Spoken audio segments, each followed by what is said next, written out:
या आपल्या पावनभूमीमध्ये गोपीनाथगड येथे होत असलेल्या भूमिपुत्राचा सत्कार च्या कार्यक्रमाच्या प्रमुख आपल्या माजी आमदार आदरणीय केशवदादा, मंचावर उपस्थित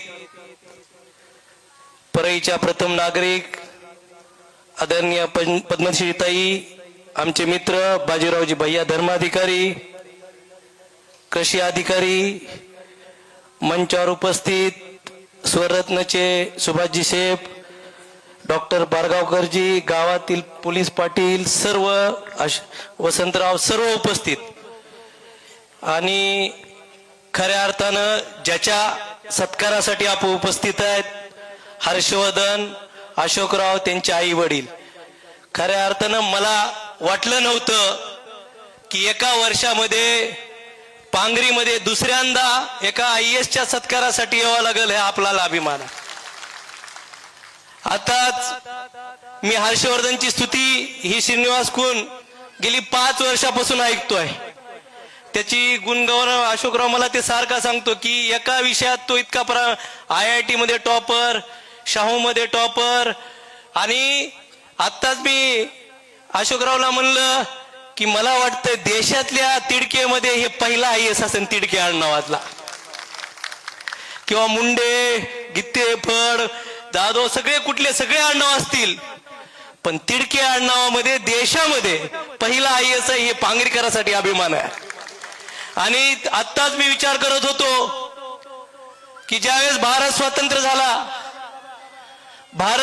झाला, जर परई आणि बीड जिल्ह्याचा इतिहास जर बघितला तर हजारो डॉक्टर तयार झाले असतील, IIT तयार झाले असतील, कुणी सायंटिस्ट तयार झाला असेल, पण परई तालुक्यामध्ये जवळजवळ 70-75 वर्ष देश स्वातंत्र्य होऊन ह्या परीक्षेचं एवढं मोठं महत्व आहे की देश स्वातंत्र्य झाल्यापासून परई तालुक्यातला हा दुसरा IAS आहे, याचा आपला अभिमान असला पाहिजे.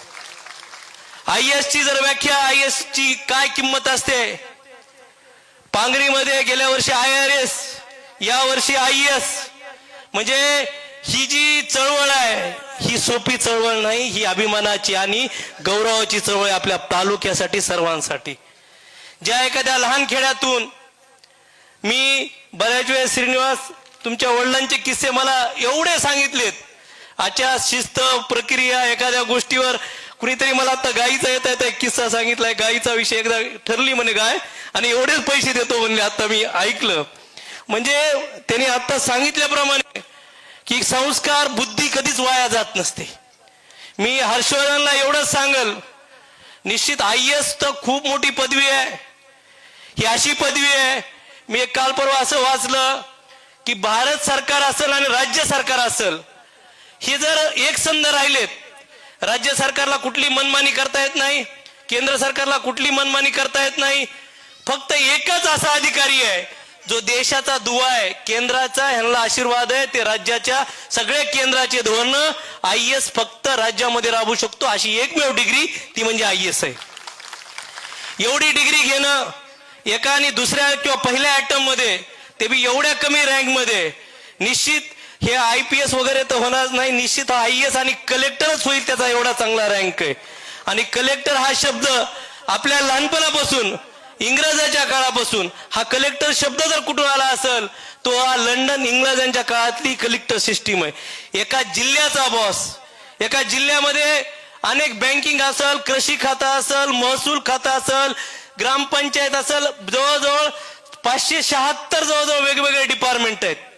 ज्या एक माणूस ज्याला आयुष्यभर लाल दिवा आणि आयुष्यभर एका 23 लाख ते 24 लाखाचा एक जिल्हा असतो, त्याचं भलं करण्याचं काम हर्षवर्धन तुला भेटलंय. आम्ही एवढंच सांगू की आज आपल्या गावामध्ये एक प्रथा पडली आहे IRISची. एवढे इथं बसलेले काही जे लहान लहान मुलं आहेत, त्यांना तुझ्याकडून प्रेरणा भेटल.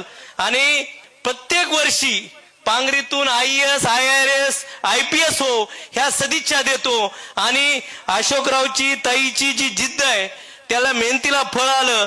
अधिकारी झाला की माणूस कुठेतरी नाकात वारा शिरतो असं काही होऊ नये. एक तुझ्याकडून चांगली अपेक्षा आहे की आपल्या गावाला नाही विसरलं पाहिजे, आपल्या भागाला नाही विसरलं पाहिजे. आपल्या भागातला परईतला माणूस जर तुझ्याकडे मदतीसाठी आला, गोरगरीब असल, ज्याला कुणी नसतं, ज्याला कधी एखादी विषय, ज्या उपेक्षित वर्ग आहे, ज्याच्याकडे कुणी बघत नाही, मी बऱ्याच वेळेस सांगतो की ज्याचं पोट भरलंय त्याला लोक पंक्तीत वाढतेत, पण ज्याचं पोट उपाशी आहे त्याला वाढण्याचं काम तू केलं पाहिजेत. ह्या तुझ्याकडून अपेक्षा आहेत. एवढं सांगतो, अजून बोलण्यासारखं खूप आहे. आणि एवढ्या गायकवाड्याच्या वतीनं, ज्याच्या सगळ्यांच्या वतीनं आणि त्याच्या श्रीनिवासनं पुढाकार घेतला की आपल्या गावातला एक माणूस एवढा वर गेलाय. आणि मी त्याला परवा दिवशीच म्हणलं किंवा परत आल्यास मला सांग, आपल्या हॉस्पिटलला बोलू, सत्कार ठेवू. ते म्हणलं नाही नाही, आमच्या गावात पहिला सत्कार घ्यायचा आहे, आमच्या पांगरीत पहिला सत्कार घ्यायचा आहे, आणि नंतर बाकीचे सत्कार घ्यायचे. फक्त अभिमानासाठी ही लोक तुझ्याकडे आहेत की आपला भागातला माणूस एवढ्या मोठ्या परीक्षेला गेलाय, एवढ्या चांगल्या उंचीवर गेल्यात, त्यांच्या अपेक्षा आपण पूर्ण केल्या पाहिजेत. आणि तुझ्याकडून निश्चित राष्ट्रभक्ती, देशभक्ती आणि गोरगरिबाची सेवा ह्या शुभेच्छा देतो.